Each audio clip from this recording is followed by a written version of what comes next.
네, 오늘의 정치권 이슈를 살펴보겠습니다. 배종호 세한대 교수, 박정하 국민의힘 선대위 공보수석 부단장과 함께하겠습니다. 어서 오세요. 안녕하세요. 먼저 이재명 후보의 활동을 다시 재개했습니다. 코로나 음성 판정을 받고요.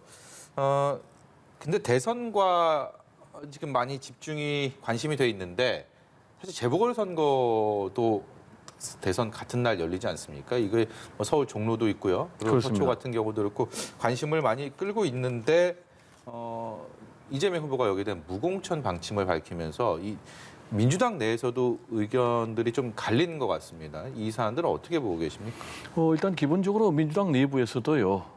민주당이 좀 달라져야 된다라는 이제 그런 입장에는 공감대가 형성이 돼 있고 그래서 이제 달라지는 모습을 여러 군데에서 보여줄 수 있지만은 말씀하신 대로 이번에 전국에서 5군데에서 재보궐선거가 이루어지거든요. 따라서 이 지역에 무공천하는 것이 맞다라는 부분은 대체로 전반적인 공감대가 형성이 돼 있어요. 왜냐하면은 당헌 당규에는요 민주당의 규책 사유로 재보궐선거가 열릴 경우에는 후보를 내지 않는다라고 분명히 명문화돼 있거든요. 그럼에도 불구하고 지난번에 4.7 재보선 때 당원들의 직접 투표를 통해서 이 당헌 당규를 바꿔가지고 서울, 부산시장 선거에 후보를 냈지 않습니까? 그렇지만 이제 결과적으로 참패를 했기 때문에 이번 대선에서 뭔가 확실하게 달라진 모습을 보여주기 위해서 이재명 후보가 언급했던 그런 이제 무공천 얘기가 나오고 있는데요. 구체적으로는 과연 전국의 5개 지역을 전부 다 후보를 내지 않을지 아니면 직접적으로 책임이 있는 곳이 2군데거든요. 이곳에만 후보를 내지 않을지는 지금 내부적으로 조율이 돼야 될 것 같고요. 그러다 보니까 자연스럽게 정치 1번지인 종로도 후보를 낼 것인가 말 것인가라는 부분까지 관심이 돼가고 있는데 결국 이 문제는 확실하게 달라진 민주당의 모습 이재명의 민주당의 모습을 보여주는 선이 과연 어느 정도냐에 따라서 선택이 되지 않을까 이렇게 생각이 됩니다. 알겠습니다. 네.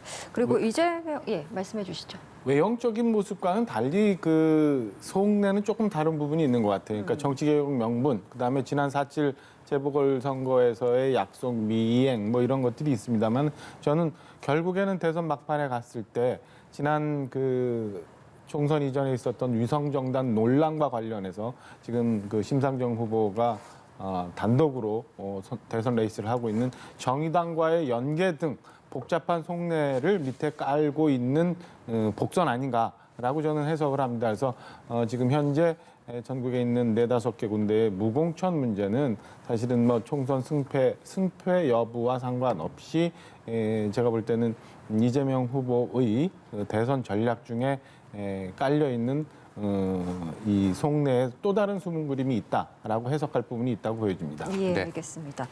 그리고 이재명 후보의 일단 직진 발언들과 관련해서도 좀 당내 갈등을 우려하는 시각들이 계속 나오고 있는 상황입니다.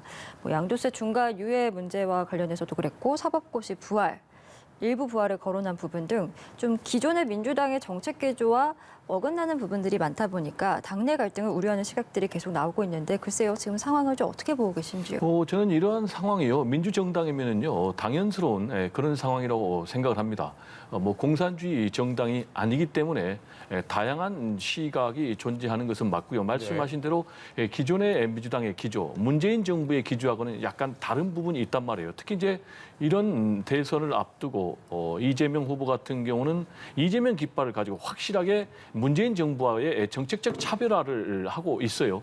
대표적인 게 이제 부동산 문제, 그리고 또 탈원전 문제, 그리고 더 나아가서는 이제 방역 문제까지 확실한 차별화를 하고 있는 상황. 이 상황에서 강성 친문 의원들 또는 뭐 일부 미스터 쓴소리 의원들이 자신의 목소리를 내는 것은 당연하겠고요. 그럼 이제 결과적으로 어떻게 되겠느냐? 결과적으로는 제가 볼 때는 이재명 대선 후보의 뜻이 최대한 반영되는 쪽으로 정리가 되지 않겠는가 이렇게 생각이 됩니다. 그 이유는요. 지금 이제 이재명 후보가 이재명의 차별화, 이재명의 깃발로 승부를 하고 있는 상황에서 이재명 후보의 뜻이 관철되지 않는다면은 상당히 이제 후보의 체면이랄까, 권위랄까, 리더십이 실추되기 때문에 그럼 이제 대선에 악영향을 미치기 때문에 결국은 이제 조율될 것 같고요. 그리고 두 번째로는 지금 이제 송영길 대표 같은 경우도 특히 이제 부동산 문제에 있어서는 기존의 민주당의 어떤 정책 또 문재인 정부의 부동산 정책과는 이제 변화가 있어야 된다. 구체적으로는 이제 공급 중심의 네. 부동산 정책이 좀 전환이 돼야 될 것 같고 또 하나는 역시 이제 부동산 세제를 좀 완화해야 된다라는 입장인데 그래서 이제 앵커께서 말씀하신 대표적인 문제가 다주택자 중과세를 좀 완화 내지는 그렇죠? 유예하는 네. 그런 부분인데 이것과 관련해서는 지금 일시적으로 좀 유예하자라는 것인데요. 결과적으로 대선에 도움이 되겠는가라는 문제 하나, 그리고 두 번째로는 부동산 시장 안정에 도움이 될 것인가라는 이 두 가지 문제가 충족이 된다면은 민주당 내부에서도 큰 의견 충돌 없이 이재명 후보의 뜻이 최대한 관철되는 그런 방향으로 정리가 되지 않을까 이렇게 전망이 됩니다. 예, 또 한 가지 이 대선 레이스의 어떤 이념, 정당을 떠나서 우리 국민이 모두 걱정을 하고 굉장히 우려하는 상황이 지금 벌어지고 있습니다. 코로나19의 상황이 점점 심각해지면서 이 거리두기, 사회적 거리두기도 강화될 거다라는 관측이 나오고 있는 상황인데요. 오늘 민주당 윤호중 원내대표도 강력한 사회적 거리두기가 필요하다라는 입장을 내놨고 이재명 후보 같은 경우도 이 방역 민생에 총 집중하겠다라는 견해를 내면서 이 일정을 재개하면서 또 병원을 방문하는 것으로 뭔가 메시지를 주고 있습니다. 이런 지금의 이 코로나19 상황이 점점 심각해지는 이 상황들, 대선 레이스에 이것을 뭐 누가 유리하다 불리하다로 따르기 전에 지금 변수는 변수일 것 같고요. 각 당에서 좀 어떻게 생각하는지 좀 궁금합니다. 일단은 영향을 미칠 텐데 이 코로나 문제만은 최소한 저는 이 행정적인 문제와 지금 진행되고 있는 대선 문제는 좀 나눠서 봐야 될 것 같아요. 예. 민주당 그 이재명 후보 이제 다행히 음성으로 나와서 이제 활동을 재개하고 있지만은 저희 당 김기현 원내대표도 확진 판정을 받았어요. 그렇죠. 예. 그래서 점점 더 심해지는 상황이고 이 지금 현재 현장 의료진은 거의 뭐 그 힘든 상황에 가 있고 병상 문제 부족한 상황이 심각한 상황. 그다음에 14일 0시 기준으로 보면은 전날에 비해서 이제 사망자도 굉장히 늘어난 상황이에요. 저는 지난주에 이미 전문가들이 얘기하는 것처럼 어디선가 이게 뭐 대통령이든 아니면 총리든 결단이 있었어야 된다고 생각을 합니다. 이제 네. 이미 타이밍을 놓쳤고요. 민주당도 어제 뭐 코로나 대책을 내놨습니다만 저희 당은 이미 지난주부터 코로나 진작에 더 강화된 대책을 만들어야 된다고 말씀을 드렸었는데요.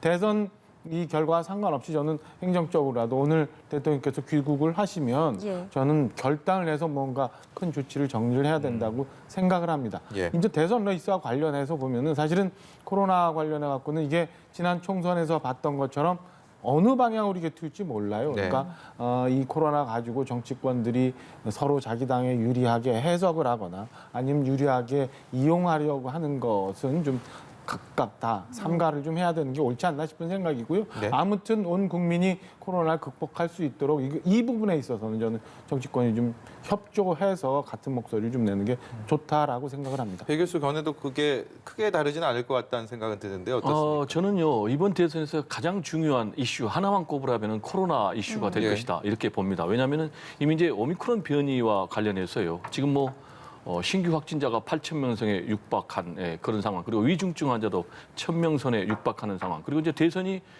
지금 한 80일밖에 남지 않았는데 이런 확산 추세가 계속된다면 예. 결국은 국민들 입장에서는 누가 코로나 문제를 가장 확실하게 해결해 줄 것인가라는 게 선택의 가장 중요한 문제가 될 것 같고요. 일단 정치 혐오주의에 좀 빠져 있지만 이제 내 실생활하고 직접 연관이 되는 문제이기 때문에 네. 상당 부분 관심을 갖고 후보자를 선택할 것 같은데요. 그럼 이제 결국은 어떤 기준으로 선택할 거냐. 코로나19와 관련해서 가장 확실한 대안을 제시한 후보가 누구냐라는 것이라고 보거든요. 실제로 지금 보면은 지난번에 지방선거 때도요. 전반적으로 여권에 굉장히 좀 좋지 않은 분위기였다라고 했지만은 결과적으로 뚜껑을 열어보니까 코로나 이슈 때문에 여권이 압승하는 그런 결과가 나왔거든요. 따라서 누가 이 문제를 확실하게 잡을 수 있는 능력을 갖고 있느냐라는 것이 중요한데 그래서 이제 이재명 후보 같은 경우는 이제 긴급 성명까지 내면서 네. 사회적 거리두기 강화해라 그리고 선 지원, 선 보상해라라고 이렇게 적극적인 대안을 내놓고 있는데 지금 윤석열 후보 같은 경우는 지금 정부를 질타하면서요 대국민 사과만을 요구를 했는데 이런 부분보다는 좀 뭔가 적극적인 네. 해법과 대안 제시가 필요한 그런 상황이 아닌가 생각이 좀 듭니다. 예. 예. 그 부분은 뭐 전체 진위를 확인시키기 위해 말씀을 드리면 이미 국민의힘에서는 지난주에 선대위 차원에서 2차례에 걸쳐서 코로나 대책을 촉구한 바 있어요. 그러니까 윤석열 후보가 아무 말 하지 않았다라고 한 거는 상황과 조금 다른 말씀이라는 걸 제가 그냥 편의를 위해서 정정해 드립니다. 알겠습니다. 그리고 이해찬 대표가 이제 등판을 하면서 민주당에서는 우리 진영 사람들이 좀 전면적으로 나서야 될 시간이다 이렇게 결집을 호소하기도 했습니다. 뭐 그런 같은 맥락에서인지 4.7 그때 서울시장 보궐선거에서 낙마했던 박영선 전 장관이 이제 선대위에 합류할 것이다라는 이야기들이 나오고 있거든요. 여권 내 이런 총결집 흐름 어떻게 보고 계신지요? 당연한 그런 흐름이죠. 왜냐하면 특히 이제 이번 대선 같은 경우는 51대 49의 초박빙의 싸움이 될 것이다. 특히 이제 여론조사 흐름을 봐도 거의 박빙으로 진행이 되고 있지 않습니까?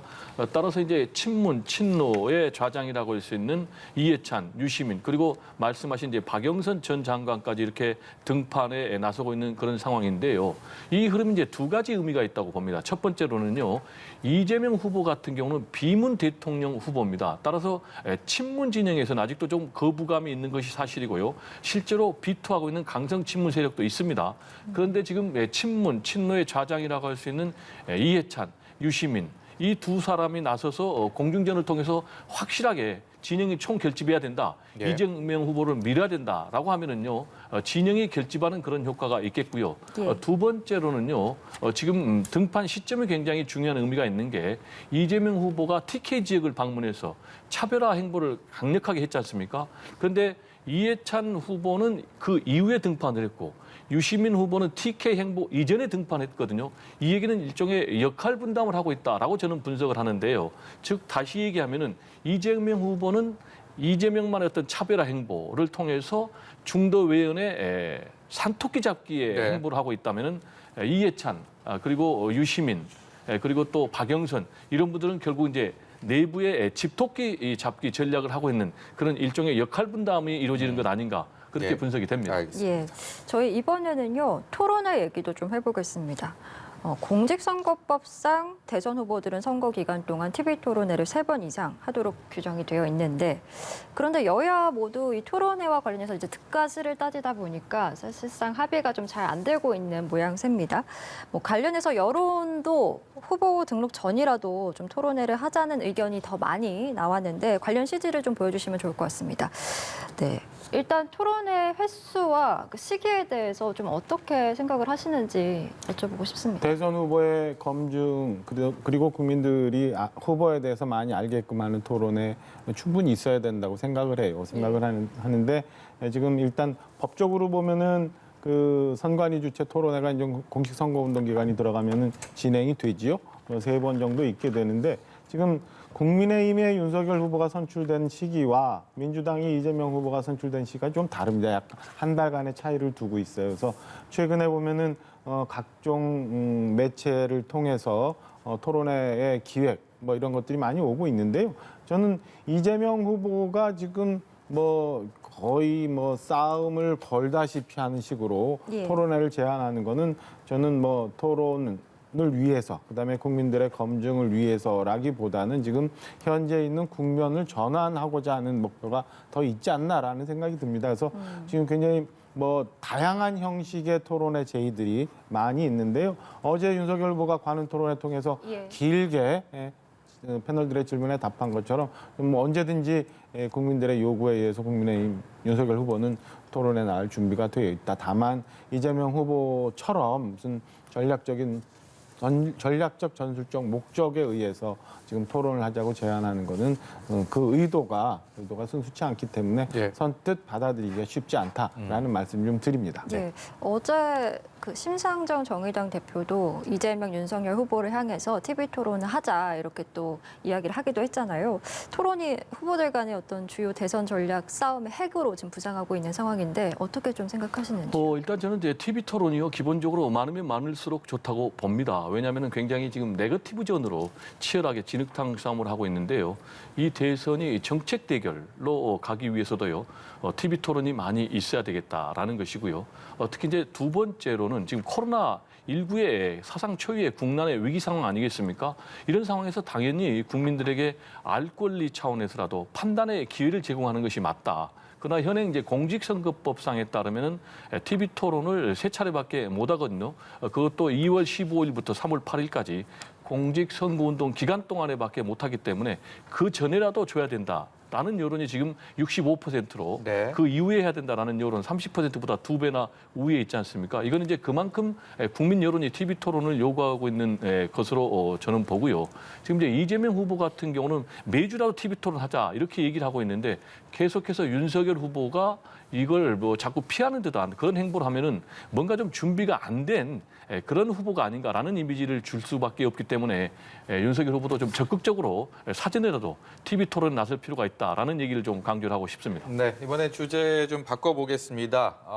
요 며칠 동안 대선 레이스 정치권의 가장 큰 태풍의 눈이었습니다. 현재도 마찬가지고요. 네. 윤석열 후보의 부인 김건희 씨 허위 경력 의혹 관련해서 오늘 조금 전에 김건희 씨가 취재진에게 또 이런 얘기를 했습니다. 국민께 심려를 끼쳐드려서 사과할 의향이 있다. 그리고 공개 활동 시점을 물었는데 여기에 대해서는 아직 드릴 말씀이 없다라는 얘기를 그 코바나 콘텐츠 앞에서 얘기를 했다라는 소식이 들어왔습니다. 저 지금 화면으로 보시는 저 사진이 오늘 취재진과의 만남에서 뭐 그런 얘기를 했다라는 얘기인데요.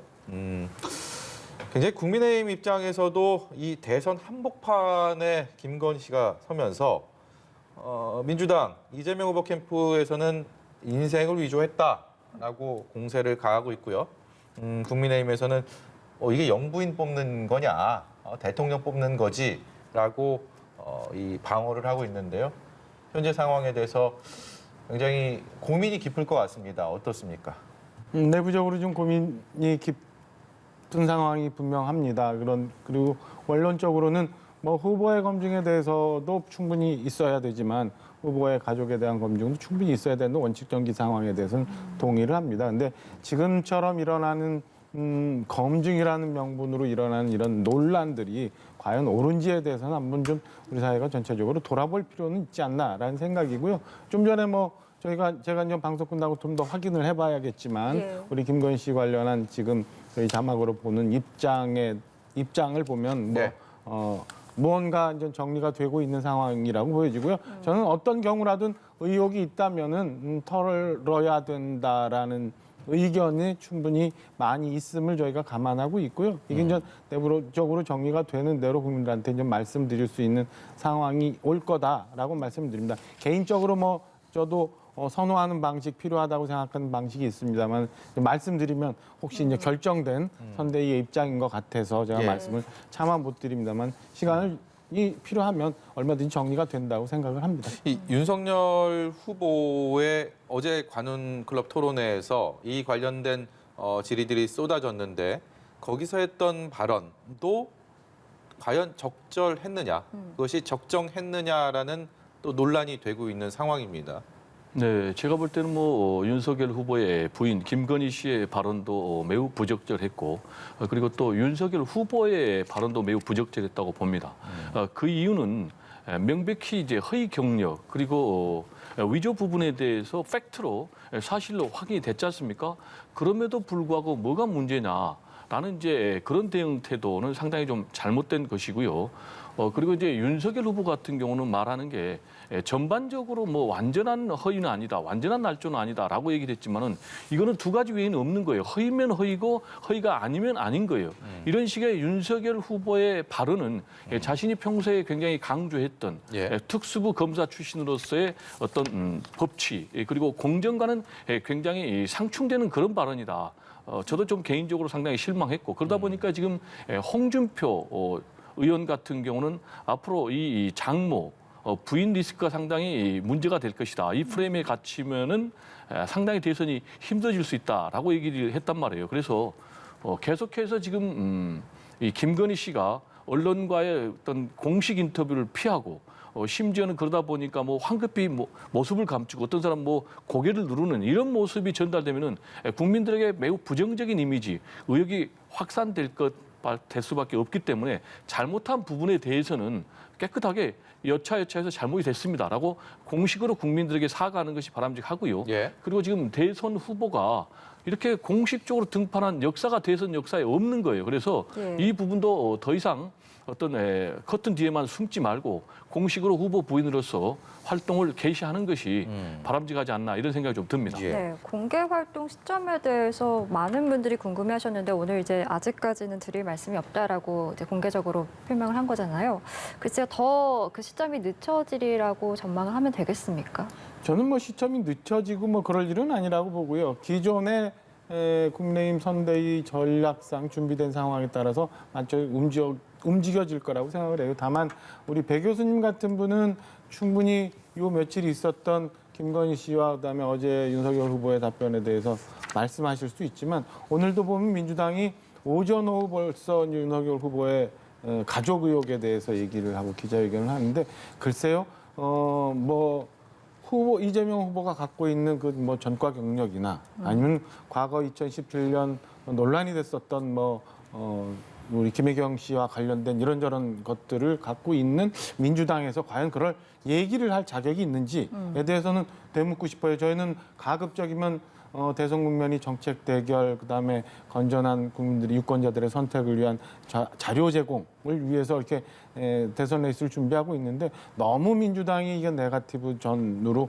빠져들어가는 것 같아서 저희가 뭐 자제를 하고 있었습니다만은 저는 이게 너무 서로 양당이 격화된 선거 국면으로 가는 거는 국민들을 위해서라도 옳지 않은 예. 일이다라고 생각을 합니다. 이 김건희 씨가 또다시 이렇게 조명을 받게 된 거는 사실 본인이 인터뷰를 하면서 그렇습니다. 그렇게 거기서 촉발이 됐는데 언제 등판하는지 알려달라 기자에게 또 얘기를 했던 것 그리고 등판에도 자신이 있다.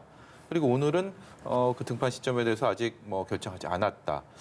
이 본인이 하는 말들이 불러오는 이 효과들 생각을 안 했을 리가 없을 텐데 어떤 속내일지도 궁금합니다. 물론 그 속을 들어가 보지 않으면 모르겠지만 배 교수께서는 어떻게 보십니까? 사실 좀 납득이 안 가는 게요. 아무래도 이제 일반적으로 접근하면은 어떤 공식적인 시스템이 좀 갖춰져 있지는 않는 것 같다라는 좀 생각이 들어요. 아니면은 너무나 본인이 뭐 무소불위의 권력을 행사하니까 아무도 주변에서 직언을 할 수 없는 그런 위치에 있는지는 잘 모르겠어요. 분명한 것은 민주당의 지금 이재명 후보의 부인 같은 경우는요, 이해식 의원을 실장으로 해가지고 담당 시스템, 공보 시스템까지 갖춰져 있거든요. 근데 이번에 김건희 씨의 언론 대응 태도, 그 과정 또 발언 내용을 보면은 이런 공식적인 선대위 차원의 시스템은 갖춰져 있지 않다라는 게 하나 들고 그러다 보니까 내용을 통해서 보면은 결국 스스로 화를 불러일으킬 만한 그런 발언들이 굉장히 많이 나왔다. 네. 이렇게 생각이 되고요. 그리고 이제 이 문제는 우리 이제 박정아 대변인께서 네거티브 차원의 문제라고 말씀하셨는데 이거는 네거티브 차원의 문제가 아니고요. 이거는 어떻게 보면 범죄 차원에 해당이 된다고 봅니다. 왜냐하면 범죄요? 그렇습니다. 왜냐하면 두 가지인데요. 사문서를 위조를 하면 범죄입니다. 그리고 그걸 행사를 하면 또 범죄입니다. 공소시효는 끝나지 않았습니다. 그래서 지금 공소시효가 남아 있다는 얘기도 있어요. 지금 이제 2015년까지라면 공소시효가 남아 있는데 그 부분은 확인돼 봐야 되겠고 만약에 이게 지금 5개 대학에서 같은 패턴의 행동이 계속 이루어졌기 때문에 공소시효가 마지막 것이 남아 있다면 포괄 일조로 다 적용이 될 수 있다라고 지금 민주당 측에서는 주장을 하고 있기 때문에 예. 그 문제는 두고 봐야 되겠지만은 이제 대통령 후보 같은 경우는요. 후보의 부인 같은 경우 나중에 영분이 되면은 법적 권한이 있습니다. 그리고 그 전에 법적 책임이 있는 게 뭐냐면은 재산 등록을 할 때 후보와 똑같이 다 해야 되는 거예요. 네. 따라서 이런 부분에 대해서 좀 신중하게 대처를 할 필요가 있지 않나라는 생각이 좀 듭니다. 예. 네. 공식적인 입장은 아니더라도요. 앞으로도 이제 대응에 있어서 어떻게든 좀 뭔가 짜임새 있게 만들어야 되는 상황을 불가피하게라도 맞지 않았습니까? 어떤 것들에 좀 중점을 둬야 된다고 생각하십니까? 일단 뭐 지난주에 선대위가 출범을 해서 이제 늦기는 했습니다만은 말씀하신 것처럼 내부적으로도 필요성을 느끼고 있고요. 어쨌든 대통령 후보의 부인이기 때문에 이런저런 활동하는데 뭐 언론적인 측면이나 아니면은 뭐 행동 일정에 대한 측면이나 이런 것들을 선대위에서 지원해주는 그래서 보완하는 기능을 준비를 해야 되는 게 맞을 것 같다고 생각합니다. 다만 예. 앞서 이제 교수님 말씀 주신 것처럼 이게 뭐 그 범죄자 아니냐 이런 논란까지 가면 좀 많이 가는 것 같은데 예. 아무튼 뭐 이런저런 의혹에 대해서 국민들이 납득할 수 있는 상황이 올 수 있도록 예. 조치를 취하는 준비를 하도록 하겠습니다. 예, 알겠습니다. 오늘 저희 정치권 이슈 이야기 여기까지 나눠보도록 하겠습니다. 배종호 세한대 교수 그리고 박정아 국민의힘 선대위 공보수석부단장 고생해 주셨습니다. 오늘 말씀 고맙습니다. 네, 감사합니다. 고맙습니다.